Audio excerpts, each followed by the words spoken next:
Tambang emas terbesar di dunia yang dimiliki di Indonesia adalah tambang emas Grasberg. Tambang ini berada di Provinsi Papua. Selain menjadi tambang emas terbesar di dunia, tambang ini juga menjadi tambang tembaga terbesar ketiga di dunia.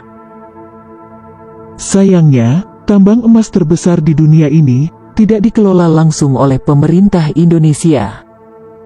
Hak pengelolaan area tambang Grasberg ini dimiliki oleh Freeport-McMoRan Copper and Gold dengan anak perusahaannya, PT Freeport Indonesia, yang menjadi pengelola langsung dari tambang emas ini. Ketika pertambangan ini dibuka, hingga sekarang, pertambangan ini telah menghasilkan 7,3 juta ton tembaga dan 724,7 juta ton emas. Kalau itu dibagikan pada setiap masyarakat Indonesia, maka setiap masyarakat Indonesia bisa mendapatkan kurang lebih 3 ton emas per kepala.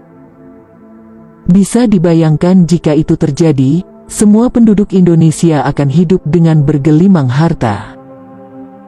Arab Saudi, Amerika, China dan semua negara di dunia tidak akan bisa menyaingi Indonesia. Indonesia akan menjadi satu-satunya negara super kaya jika tambang tersebut dikelola sendiri oleh Indonesia dari awal. Itu hanya emas, belum lagi tembaga, serta bahan mineral lainnya. Seharusnya nama kota di sana itu bukan Tembagapura, tapi lebih cocoknya Emaspura. Nama Tembagapura diberikan seolah upaya untuk menutupi mineral berharga yang mendominan di sana. Pertambangan ini dikelola oleh Amerika.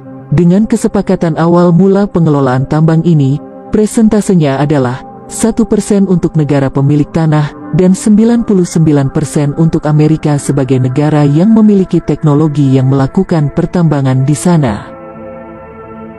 Selain potensi hasil tambang emasnya yang begitu besar, tambang Grasberg ini juga mengandung bahan tambang lainnya, sebut saja tembaga dan perak, dengan jumlah estimasi cadangan kandungan yang ada, dalam jumlah yang sangat besar. Bahkan, ketika emas, perak dan tembaga di sana mulai menipis, ternyata, di bawah lapisan emas dan tembaga, tepatnya di kedalaman 400 meter, ditemukan kandungan mineral yang harganya 100 kali lebih mahal daripada emas.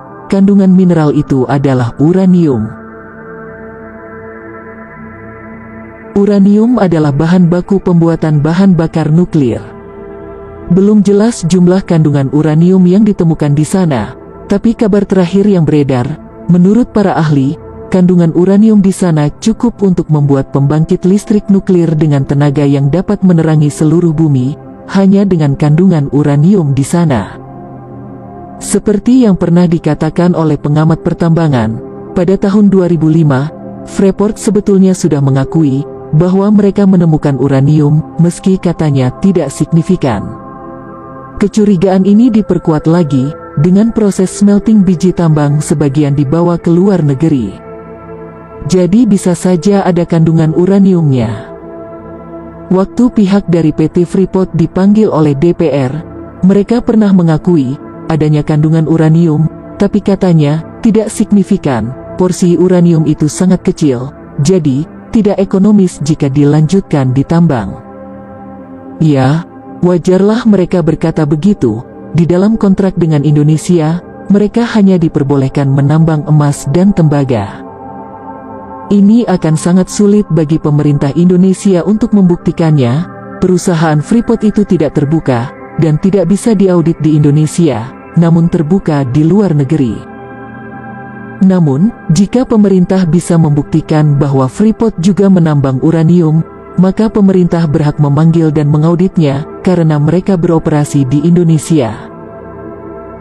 Kecurigaan bahwa Freeport memproduksi uranium memang bukan hal baru. Pada masa pemerintahan Presiden Abdurrahman Wahid, Freeport pernah dituntut untuk ditutup oleh Menko Equine saat itu. Bagaimana pendapat kalian tentang hal ini?